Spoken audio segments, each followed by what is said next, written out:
Türkmenistanyň Balkan welaýatynyň Türkmenbaşy şäherinde Gurban bayramynyň 2-nji gününde, ýagny 10-njy iýulda ýiti çörek gytçylygy emele geldi. Bu gytçylyk döwlet dukanlary bilen bir hatarda bazarlarda hem ýiti duýuldy. Türkmen halkynyň gündelik we toý saçaklarynyň esasy azyk önümleriniň biri hasaplanýan çöregiň Gurban bayramyndaky gytçylygynyň bayramçylyk şowhunyna ýetiren täsirleri barada Azatlyk radiosynyň habarçysy Sebitden habar berdi. Habarçymyzyň maglumatlaryna görä 10-njy iýulda şäheriň kenar bazarynda we Aşgabat hemde deňiz marketlerinde çörek ýerden sagat 9 bolmanka satılıp guturdy. 2 gün bäri şäherde we şäher eteklerinde çörek uly problema öwrüldi. Döwlet dukanlarynda çörek öň hem çäkli möçörde satylýardy. Ýöne bu gedek hatda bazarlarda gymmat bahadan çörekleri satýan çörekçileriň öňünde hem uly nobatlar peýda boldy diýip yerli ýaşaýjy 11-nji iýulda gurrun berdi. Habarçymyz gurbanlyk üçin mal soýup sadaka berjek adamlaryň 30-40 sany çörek satyn almak üçin 150 kilometr çemesi ýol geçip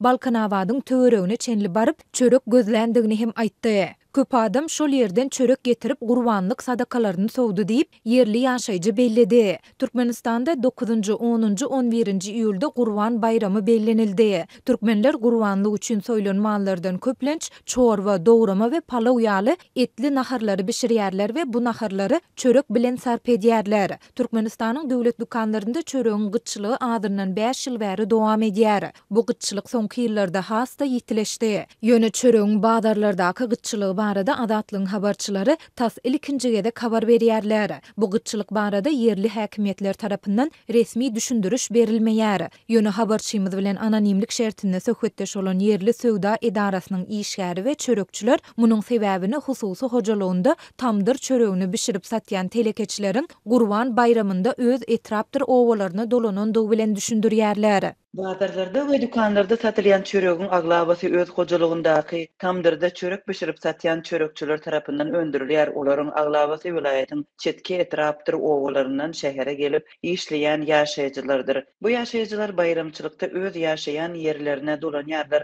Şeherlikde hususiýetçileriň öndürýän çöregi azaldy. Döwletiň çörek karhanalary hem doly güýjünde işlemeýänligi sebäpli şäherde güýçli çörek gytçylygy göredi. Diýip söwda resmisi aýtdy. Ol şäherde çöregi öndürmek üçin zerur bolan çyg malyň şol sanda unyň näçe diýseň bardygyny, ýöne onu bişirmek üçin işçileriň ýokdugyny hem sözüne goşdy. Habarçymyzyň maglumatyna görä gytçylygyň ýiti duýulýandygy sebäpli yerli häkimetler şol sanda salgyt edaralarynyň işgärleri hususy hojalygyndaky tamdyrda çörek bişirip satýan raýatlardan bolup bildiginden köp çörek satmagy soradylar. Geçen ýylyň sentýabrynda Balkanyň kanun goraýjy edaralarynyň işgärleri hususy hojalyklaryndaky tamdyrda çörek bişirip satýan aýallara garşy reýt geçiripdiler. Şonda kanun goraýjylar tamdyr çöregini satýanlary döwlet dukanlaryndan ogurlanýan paýok ununy satyn almakda aýplap, olary un çörek yetmezçiliginiň günäkärleri atlandyrdylar we olaryň köpüsiniň işini çäklendirdiler. Olar bizden köprek çörek yapmagy we bazarlara çörek yetişdirip bermegi soradylar.